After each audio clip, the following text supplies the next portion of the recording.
যারা চাঁদাবাজি করছে তাদের শাস্তি করুন। রাষ্ট্রীয়ভাবে দাবি করছি, দলীয়ভাবে দাবি করছি, তাদের শাস্তি করুন, শায়েস্ত করুন। কোন চাঁদাবাজ, সন্ত্রাসী, দখলবাজ এগুলা এই দেশের জন্য কল্যাণ বয়ে আনবে না। দেশের সম্মানিত সভাপতি বন্ধুবর মীর ভাই, উপস্থিত কেন্দ্রীয় নেতৃবৃন্দ, ইসলামী আন্দোলন বাংলাদেশের এবং বিভিন্ন রাজনৈতিক দলের সম্মানিত নেতৃবৃন্দ, উপস্থিত সংগ্রামী সাথী ভাইয়েরা, আসসালামু আলাইকুম রহমতুল্লাহি ওয়া বারাকাতুহু।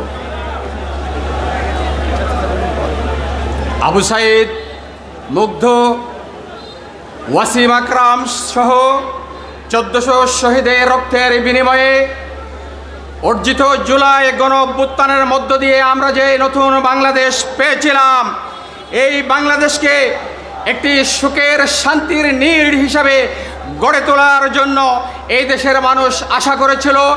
রিকশাওয়ালা, শ্রমিক, কুলি মজুর, আলেম, উলামা, সর্বস্তরের মানুষ, মুসলিম, হিন্দু, বৌদ্ধ, খ্রিস্টান সবাই আশা করেছিল আমরা জাতীয় ঐক্যের মাধ্যমে এই দেশটিকে গড়ে তুলব।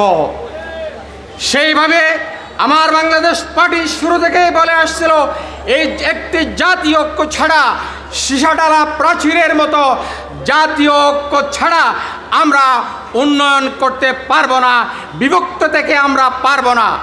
আমরা তা দেখেছি গত 16 বছরে ফ্যাসিস্ট হাসিনার সরকার আমাদেরকে বিভক্ত করে রেখেছিল জাতীয়ভাবে, যেখানে আমরা ঐক্যবদ্ধ হতে পারি নাই।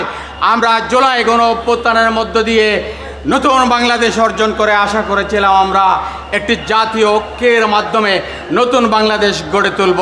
এখানে থাকবে না সন্ত্রাস, যেখানে থাকবে না চাঁদাবাজি, যেখানে থাকবে না ধান্দাবাজি, যেখানে থাকবে না দখলবাজি, যেখানে থাকবে না পরস্পর কাদা ছোটাছুটি। সেইভাবে শুরু হয়েছিল অন্তর্বর্তী সরকার জাতীয়ভাবে একটি জাতীয় ঐক্য কমিশনের মধ্য দিয়ে রাষ্ট্রীয় যে সমস্ত বিষয়গুলো সংস্কার করা দরকার, গণ অভ্যুত্থানে হত্যাকারী, গণহত্যাকারী দল আওয়ামী ফ্যাসিস্ট দলের নেতাদের আওয়ামী লীগের বিচারের প্রক্রিয়া সহ একটা সুন্দর নির্বাচনের প্রক্রিয়া শুরু হয়েছিল। কিন্তু হঠাৎ করে দেখা গেল আমরা যা আশা করেছিলাম তার বিপরীত। শুরু হয়ে গেল চাঁদাবাজির ট্র্যাডিশন, শুরু হয়ে গেছিল দখলবাজির ট্র্যাডিশন, শুরু হয়েছে পরস্পর জুলাই গণ অভ্যুত্থানের নেতৃত্ব দেওয়া দলগুলোর মাঝখানে বিভক্তি সৃষ্টি করার পায়তারা। আমরা মনে করছি ফ্যাসিস্ট সরকারের প্রধান খুনি হাসিনা পালিয়ে দিল্লিতে আশ্রয় নিলেও তার দোসররা এখানে রয়ে গেছে। তাদের মাধ্যমে এই ষড়যন্ত্র চক বাস্তবায়ন করার জন্য এইগুলো শুরু হয়েছে। আমরা সতর্ক করতে চাই, সম্মানিত জুলাই গণ অভ্যুত্থানের নেতৃত্ব দানকারী নেতৃবৃন্দ, রাজনৈতিক দলগুলো আমাদের ঐক্য ধরে রাখতে হবে, পরস্পর কাদা ছোড়াছুড়ি করলে হবে না। যারা চাঁদাবাজি করছে তাদের শাস্তি করুন। রাষ্ট্রীয়ভাবে দাবি করছি, দলীয়ভাবে দাবি করছি, তাদের শাস্তি করুন, শায়েস্ত করুন। কোন চাঁদাবাজ, সন্ত্রাসী, দখলবাজ এগুলা এই দেশের জন্য কল্যাণ বয়ে আনবে না। সুতরাং আমরা কক্সবাজারের প্রেক্ষাপটে বলতে চাই, আজকের এই সমাবেশের যে দাবিগুলো তোলা হয়েছে এইগুলোর সাথে আমি বলতে চাই, আমাদের এই কক্সবাজার ও কিয়াটাংনাফে 1.5 বিলিয়ন রোহিঙ্গা মুসলিম ভাই বোনেরা নির্যাতিত হয়ে এখানে আছেন। তাদের সম্মানজনক প্রত্যাবাসন আমরা কামনা করছি, আন্তর্জাতিক মহলের আমরা দৃষ্টি কামনা করছি। আমাদের ডক্টর মোহাম্মদ ইউনূস অন্তর্বর্তী সরকারের প্রধান, তার সব জায়গায় লবি আছে, লবি গেছে, তার মাধ্যমে তিনি চেষ্টা করবেন তাদেরকে সম্মানের সাথে প্রত্যাবাসন।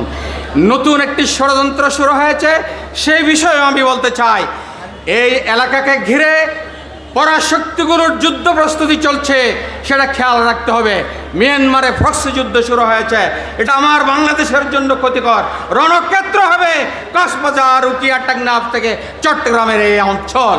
সুতরাং এটা বজায় রেখে সবাইকে এর বিরুদ্ধে কথা বলতে হবে। সেন্ট মার্টিনে যেতে পারছে না আমাদের পর্যটকরা, এটা কিসের আলামত? সীমান্তে প্রতিদিন লুটপাট হচ্ছে, মাইন বসানো হচ্ছে, আমরা জোর প্রতিবাদ জানাচ্ছি, এগুলো বন্ধ করা হোক। সম্মানিত উপস্থিতি, আমরা পীর সাহেব চরমনাই, মুফতি ফজলুল করিম, মুফতি রেজাউল করিম সাহেবকে কক্সবাজারে স্বাগত জানাচ্ছি এবং চরমনায়ের পীর সাহেব হুজুরের মাধ্যমে এই জাতীয় ঐক্যের যে প্রচেষ্টা শুরু হয়েছে এটাকে স্বাগত জানাচ্ছি। আসসালামু আলাইকুম রহমতুল্লাহ।